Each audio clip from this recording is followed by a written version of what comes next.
Good evening dear students. बेटा, last turn पे हम लोग बात कर रहे थे, तो देखिए आपके सामने एक फिगर है, lungs, pulmonary artery, pulmonary Wien, और उसके बाद वीन है, आर्टरी है और capillaries.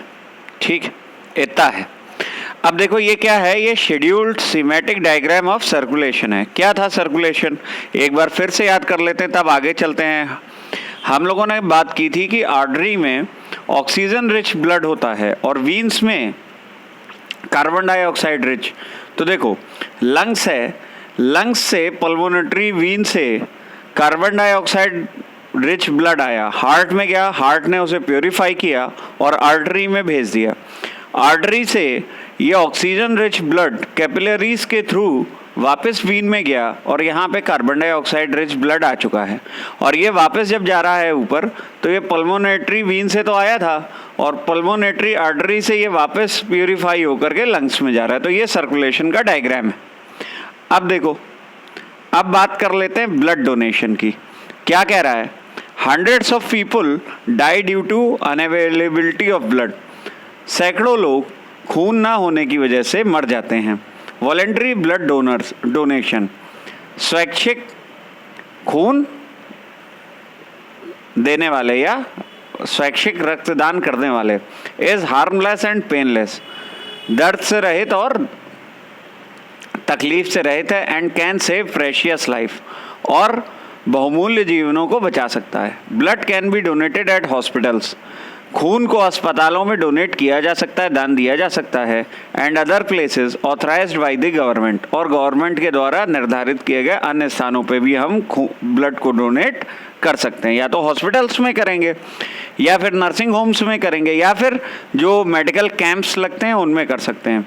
Donated blood are stored with special care in blood banks, और इस डोनेटेड ब्लड को, इस दान दिए गए रक्त को ब्लड बैंक्स में रखा जाता है। जैसे बैंक होता है ना, बैंक जहाँ पैसे रखते थे, ऐसे ही ब्लड बैंक होता है। आई एम कन्फ्यूज्ड, मैं कन्फ्यूज हूँ। आई हैव लर्न, मैंने पढ़ा है, N artery always carries oxygen rich blood, ये आर्टरी में हमेशा ऑक्सीजन रिच ब्लड होता है। सही है।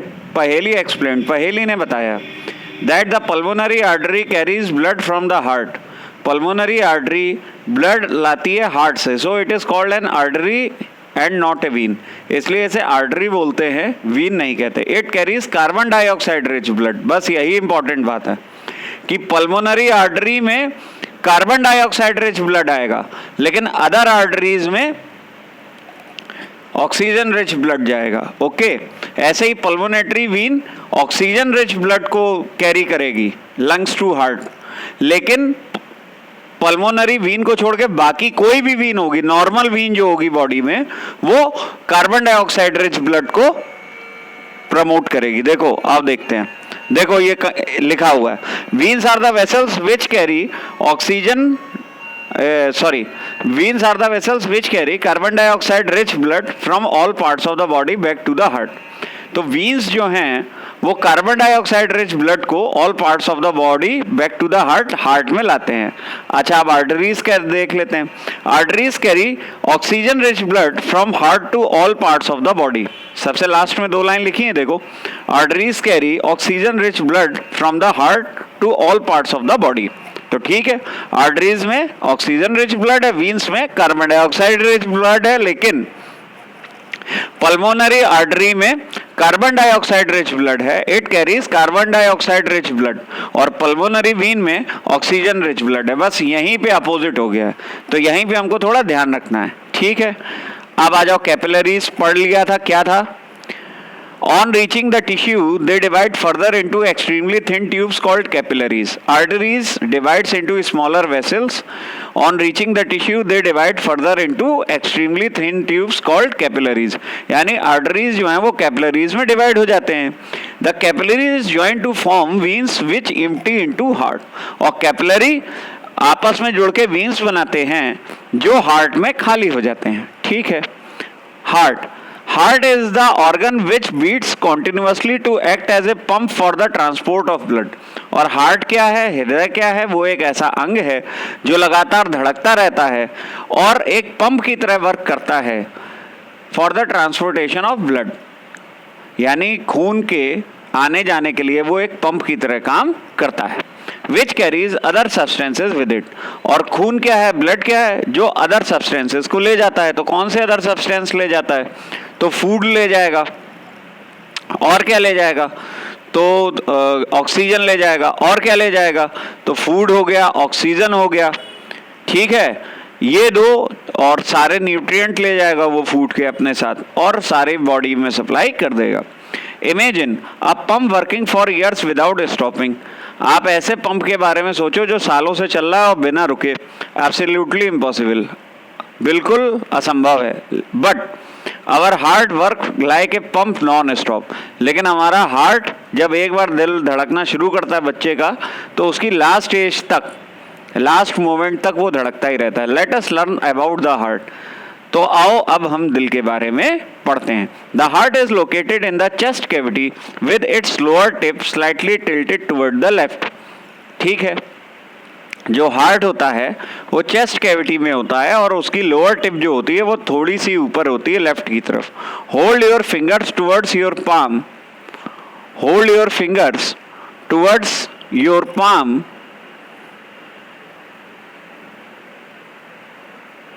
ये देखो यहाँ हार्ट है, ये आया हार्ट, ये फिगर 11.1। और देखो हार्ट कहाँ पे है, सबसे ऊपर है और लेफ्ट की तरफ है। यही तो बता रहा था, हार्ट दिखा हुआ है। अच्छा, अब वापस आ जाते हैं उसी टेक्स्ट पे। Hold your finger towards your palm, that makes you fist. Your heart is regularly रफली the size of your feast.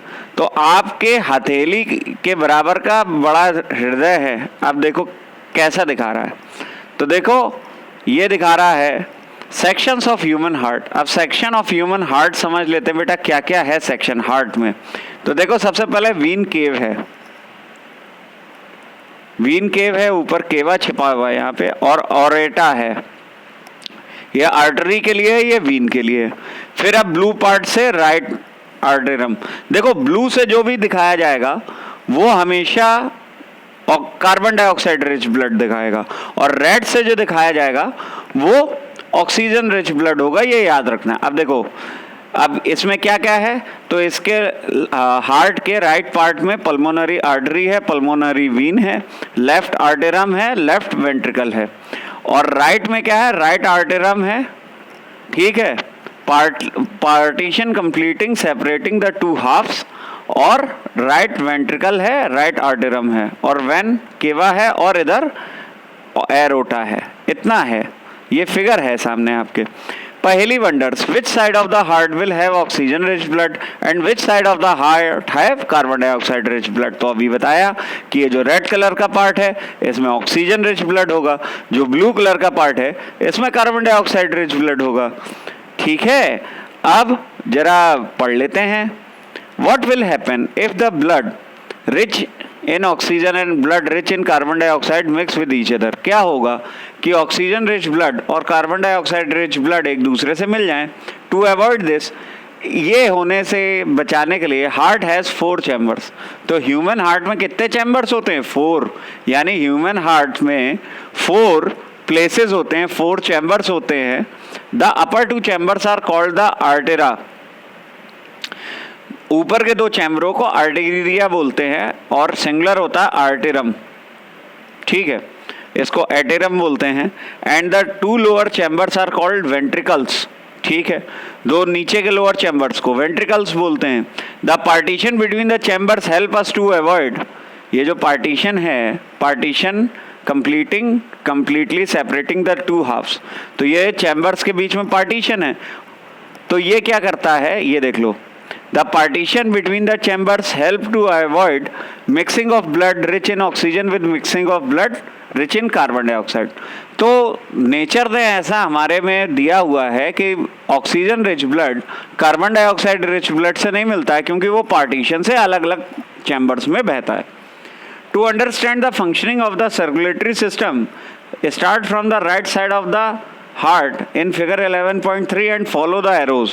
These arrows shows the direction of the blood flow from heart to the lungs and back to the heart from where it is pumped to rest of the body.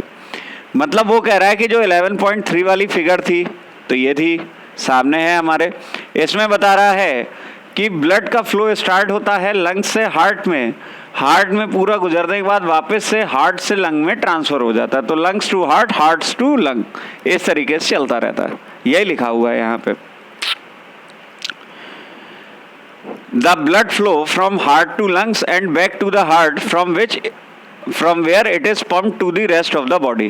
पहले heart to lung जाता है, फिर lung से purify होके heart में आता है और हार्ट उसको प्योरीफाई करके फर्दर पंप कर देता है। Heartbeat, the walls of the chambers of the heart are made up of muscles. और हार्ट की, दिल की जो दीवारें होती हैं वो मसल्स की बनी होती हैं। These muscles contract and relax rhythmically. ठीक है, और हम लोगों ने चैप्टर 8 में पढ़ा ही था मसल्स कॉन्ट्रैक्शन एंड रिफ्लेक्शन। तो वही बात यहाँ पे भी कर रहा है कि जो मांसपेशियाँ होती हैं वो सिकुड़ती और फैलती हैं रिदमेटिकली, अपनी रिदम के साथ से। और रिदम क्या होती है? 70 to 80 बीट्स पर मिनट, यानी 70 बार। अगर 80 मिनट 80 बीट्स पर मिनट है तो इसका हाफ कर लो, 40 बार वो कॉन्ट्रैक्ट होगी और 40 बार रिलैक्स होगी। तो 40 बार सिकुड़ेगी और 40 बार फैलेगी, तो टोटल 80 बार आदमी का दिल धड़केगा। वैसे 72 बीट्स पर मिनट होता है। एक normal healthy man 72 beats per minute होता है, यानी उसका दिल 1 मिनट में 72 बार धड़कता है। तो 36 टाइम्स यानी 36 बार वो सिकुड़ेगा और 36 टाइम्स वो फैलेगा, रिलैक्स होगा। Okay, this rhythmic contraction followed by its relaxation constitute a heartbeat। और rhythmic contraction और relaxation को मिला के एक हार्ट बीट बोलते हैं। यानी हार्ट बीट की डेफिनेशन जो इन्होंने दी वो ये दी, the rhythmic contraction followed by its relaxation constitute a heartbeat। एक rhythmic contraction और एक रिलैक्सेशन को मिला के हम हार्ट बीट बोलेंगे। ठीक है, every moment of our life, remember the heart beats continues every moment of our life। ध्यान रखें कि दिल की धड़कनें हमारे जीवन के प्रत्येक क्षण में मौजूद होती हैं। If you place your hand on left side of your chest, अगर तुम अपना हाथ अपने सीने के बाईं तरफ रखोगे, लेफ्ट साइड बाईं तरफ रखोगे, you can feel your heart beat, तो आप अपने दिल की धड़कन सुन सकते हो। The doctor feels your heart beat, doctor को भी आपके दिल की धड़कन सुनाई देती है with the help of the instrument called stethoscope. तो ये देखो स्टीथियोस्कोप बना हुआ है हमारे सामने 11.5 फिगर में। तो बेटा इसमें क्या होता है, एक तो वो चेस्ट पीस होता है जो आपके दिल पे रख देते हैं डॉक्टर, आप गए होगे डॉक्टर विजिट किया होगा, और बाकी 2 ईयर पीस होते हैं जो अपने कान में लगा लेते हैं, और बीच में एक ट्यूब होता है। तो वो जब लगा के चेक करते हैं तो उन्हें हार्ट बीट आपको सुनाई देती है। और इसको क्या कहते हैं, इंस्ट्रूमेंट को स्टेथोस्कोप बोलते हैं। क्या बोलते हैं? स्टेथोस्कोप बोलते हैं। A doctor uses the stethoscope, एक डॉक्टर स्टेथोस्कोप का यूज करता है, प्रयोग करता है एज ए डिवाइस, एक उपकरण की तरह, टू एम्पलीफाई, बढ़ाने के लिए, the sound of the heart, ताकि वो दिल की आवाज़ बड़ी तरीके से सुन सके। It consist of a chest piece, तो स्टेथोस्कोप में क्या क्या होता है? It consist of a chest piece, उसमें एक चेस्ट पीस होता है, that carries a sensitive diaphragm, और इसमें एक डायफ्राम लगा होता है। 2 ईयर पीस, 2 कान में लगाने वाले पीस होते हैं, and a tube joining the parts, और एक ट्यूब होती है जो चेस्ट पीस को ईयर पीस से जोड़ती है। ये हमारे सामने है, ठीक है, स्टेथोस्कोप है, चेस्ट पीस है, फिर ईयर पीस है, फिर ट्यूब है जो इन दोनों को जोड़ रही है। अब देखो, doctors can get clues about the condition of your heart by listening through a stethoscope, और डॉक्टर तुम्हारी कंडीशन को मेजर करते हैं तुम्हारी हार्ट बीट से। Let us construct a model of a stethoscope with the materials that are available around us। और हमको अपने आसपास मौजूद चीज़ों से एक स्टेथोस्कोप बनाना चाहिए। Activity 11.2, take a small funnel of 6 to 7 centimetre in diameter. हमको एक फनल लेनी चाहिए जो 6 से 7 मीटर लंबी हो। फिक्स ए रबर ट्यूब, हमें एक रबर ट्यूब लगा लेना चाहिए 50 सेंटीमीटर लॉन्ग, 50 सेंटीमीटर लंबा, tightly on the steam of the funnel, और फनल के मुंह पे एक 50 सेंटीमीटर लंबी रबर ट्यूब लगा देनी चाहिए। स्ट्रेच द रबर शीट और a balloon on the mouth of the funnel, और माउथ ऑफ द फनल पे एक बैलून या एक रबर शीट लगा दें and fix it tightly with a rubber band, और उसको एक रबर बैंड से टाइटली फिट कर लें। Put the open end of the tube on one of your ears, और एक ओपन ट्यूब को अपने कान पे रख लो। Place the mouth of the funnel on your chest, और वो जो फनल का माउथ बनाया था, कौन सा, ये वाला ऊपर वाला है जो बना रहे हैं, दो हाथ पकड़े हुए हैं, उसी से उसको अपने हार्ट पे रख लो, दिल पे रख लो। Now try to listen carefully, अब ध्यान से सुनो। Do you hear a regular thumping sound, क्या तुम्हें धड़कने की एक आवाज सुनाई देती है? The sound is that of the heart beat, और ये दिल के धड़कने की आवाज है। How many times did your heart beat in a minute, तुम्हारा दिल एक मिनट में कितनी बार धड़कता है? Count again after running for 4-5 minutes, और 4-5 मिनट दौड़ने के बाद तुम देखो कि तुम्हारा दिल कितनी बार धड़कता है। कंपेयर योर ऑब्जर्वेशन, और अपने ऑब्जर्वेशन को रिकॉर्ड करो और कंपेयर करो। Record your own pulse rate, अपना पल्स रेट निकालो, एंड हार्ट बीट, और हार्ट बीट निकालो, and that of your friend, और अपने दोस्तों का निकालो। While resting and after running, आराम करते हुए और दौड़ने के बाद। एंड रिकॉर्ड इन टेबल 11.2, और 11.2 टेबल में इसको बना दो। ठीक है, बना लेते हैं भाई। टेबल ये 11.2 है, क्या है? Name of student, while resting, heartbeat, pulse rate, after running 4-5 minutes, heartbeat, pulse rate. इस तरीके से बनाना है बेटा, ठीक है, ऊपर ही दी थी। अच्छा, do you find any relationship between your heart beat and pulse rate, क्या आपको लगता है हार्ट बीट और पल्स रेट में कोई रिलेशनशिप है? तो क्या है, देखो, देखते हैं, इसको देख लेते हैं।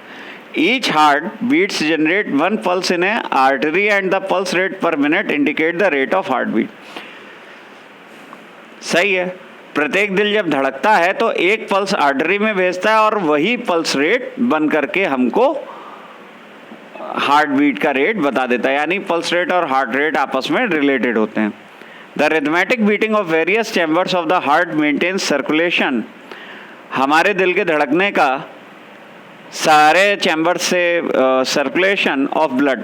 तो रिथमेटिक बीटिंग से क्या होता है? एक सर्कुलेशन ऑफ ब्लड, मतलब खून का प्रवाह लगातार बना रहता है। And transportation of substance to the different parts of the body, और शरीर के सभी अंगों में आवश्यक पोषक पदार्थ पहुंचते रहते हैं।